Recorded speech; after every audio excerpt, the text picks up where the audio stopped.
Hi guys, so as we know, Wednesday marked the 5th anniversary of the UK voting to leave the European Union. Now, Brexiteers have responded to this. I want to show you this report from the Telegraph, which is a pro-Tory, pro-Brexit newspaper. It has supported Brexit all along.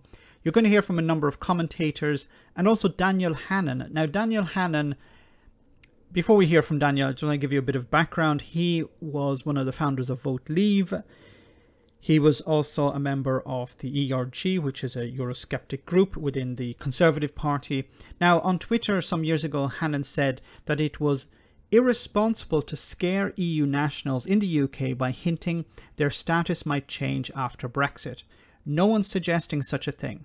And then this is despite the government's wish to make EU nationals apply for settled status. So EU nationals have to apply for settled status. Daniel Hannan said this was irresponsible and scaremongering to suggest such a thing. So either he was wrong or he was lying. He didn't know what he was talking about, or he was lying. And here's another example. In an interview in 2015, Hannan asserted that absolutely nobody is talking about threatening our place in the single market. Great Britain is now outside the single market. So once again, Daniel Hannan was either misinformed, didn't know what he was talking about, or lying. I'll leave it up to you. But let's hear what Daniel had to say on the 5th anniversary. Everything was going so well after Brexit. Unemployment was falling, growth was rising, imports and exports were up, there were more startups than there. Imports and exports were up. Well, we've covered on this channel a number of occasions how exports are down since the beginning of the year.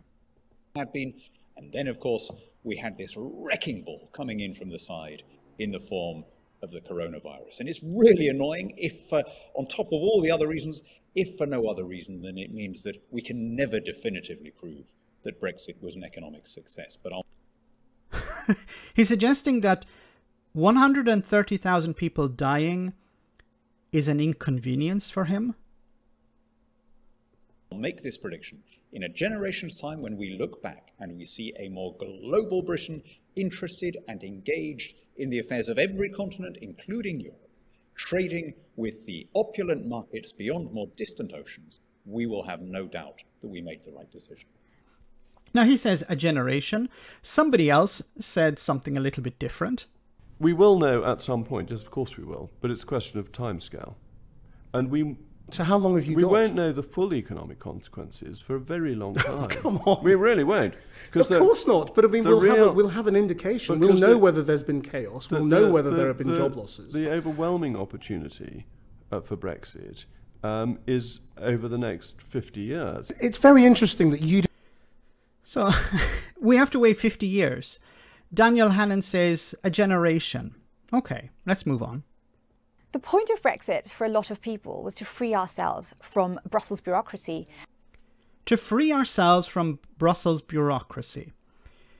This is from Reuters on the 1st of February. It says here, just a random one I found online. It says here, wrapped in Brexit red tape, a UK freight firm struggles to trade. So the idea of Brexit was to eliminate red tape, but we've seen on numerous occasions, many businesses are struggling under post-Brexit red tape. The UK has left. Great Britain is outside the single market and the customs union. It's a third country. So exporters are struggling at the moment because of that. But let's continue with how leaving reduced red tape. And to move forward at a pace which otherwise wouldn't have been possible. 5 years into Brexit, have we managed to do that? That remains to be seen. But I think what's hopeful... No, it does not remain to be seen. It's false. You people lied. You people said, once we get out of the European Union, all of this red tape will disappear. And either you lied or you did not know what you were talking about. Now, if you came out and were honest about it and said, look, we didn't actually know what we're talking about, then we can move on. But you're continuing to push the idea that, yes, it has been a success. Well, it hasn't been a success for many small businesses, and it hasn't been a success for some freight companies. was the way the government took that attitude of being nimble and quick with the rollout of the vaccine. And I've covered this already. We have been able to authorise the supply of this vaccine using provisions under European law which exist until the 1st of January. So our speed or our progress has been totally dependent on the availability of data in our rolling review and the rigorous assessment and independent advice we have received. So I hope that clarifies the point about the European relationship. It clarifies it for me, and it clarifies it for most people, but it doesn't seem to clarify it for Brexiteers. Now, I could try and be generous with this lady and say, yes, maybe the Brexiteer mentality helped with the rollout of the vaccine. But the problem with that is, on the other scale, the Brexiteer mentality of not reaching out to the European Union when it came to PPE or ventilators came at a huge cost. So you don't say, yes, everything's great because of the Brexit mentality. The Brexit mentality may have benefited in the rollout of the vaccine. That remains to be seen, but it definitely cost lives. And we did a great job there. I think what the government now needs to do is to show that same attitude when it comes to other aspects of a regulatory framework. I suppose the interesting thing about Brexit 5 years on is the sense that it dominated the political landscape for all that time and then has basically been forgotten. And there is a good case for saying, well, it shouldn't be forgotten because the Northern Ireland Protocol is a mess and the problem with this is that many people in England, and I don't mean to criticize English people here, but many commentators in particular in England don't give a crap about Northern Ireland. Some of them have come out and said, what's happening in Northern Ireland is a price worth paying for Brexit. The Tories don't care about Northern Ireland. Brexiteers don't care about Northern Ireland. The average person on the street in England probably doesn't care about Northern Ireland. And I'm not criticizing those ordinary people because they have their own crosses to bear. They have their own problems to deal with. And some religious conflict in their eyes, hundreds of miles away. And in many cases, many English people and Welsh people and Scottish people would be happy for Northern Ireland to go and join the rest of the Republic, to become a united Ireland. They would have no problem with that. But to the ordinary English people on the street, they don't care about Northern Ireland. Brexiteers definitely don't care, and the British government are completely indifferent. Economically, we could be facing difficult times, and yet the pandemic has just taken over. And equally, there's more of a focus on domestic policy now. So it's no coincidence, is it, that with Brexit behind us, people are now once again talking about social care, tax rises, planning, and all these other domestic issues that were almost put on the back burner for half a decade. Well, it's 5 years today since the referendum. I hate that guy. That took us out of the European Union. And one of the things I was looking at in the piece I did for the Telegraph was just how much that's transformed the economy already. And I think there were... Yes, it definitely has transformed the economy. It has also transformed the economies of Ireland, for example.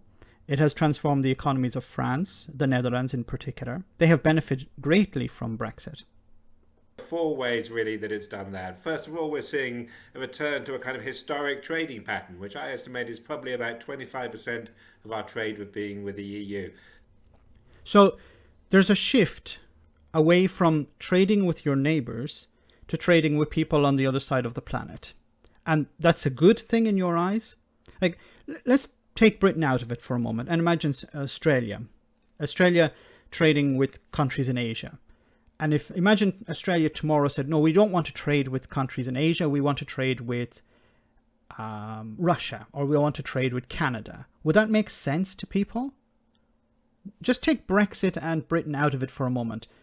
Would it make sense for Australia to trade with Mexico, more trade with Mexico, or trade with Canada, and replacing trade with Asia with trade with Canada or trade with Russia, for example?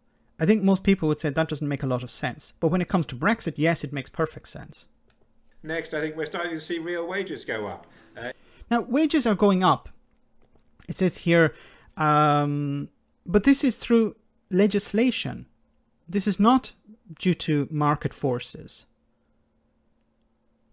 although it could be a case of if you kick a load of people out of the country and you reduce the workforce and businesses have to have more difficulty to find staff, they're going to have to pay more.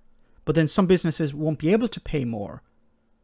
I don't know if this is an argument for Brexit, but I don't even know if this is a legitimate argument. Now you're going to hear him say this is because of the ending of freedom of movement. That could be argued, but it may not be the case.